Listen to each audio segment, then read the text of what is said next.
नाजरीन अस्सलाम वालेकुम। IND टुडे न्यूज़ में आपका खैर मकदम करते हैं।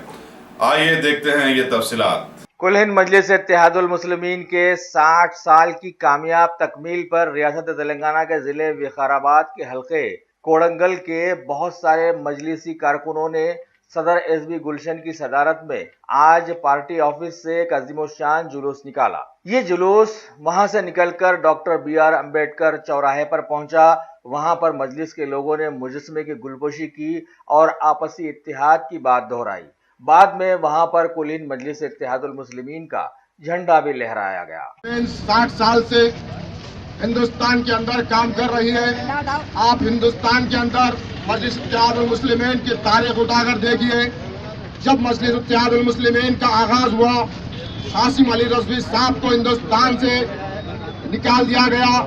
जब मजलिस इत्तेहादुल मुस्लिमीन का नामो निशान नहीं था, जब मजलिस इत्तेहादुल मुस्लिमीन का साथ देने वाला कोई नहीं था, उस टाइम पर फख्र मिल्लत अब्दुल वाहिद अवैसी साहब ने लब्बैक कहकर पार्टी की बागडोर संभाल ली।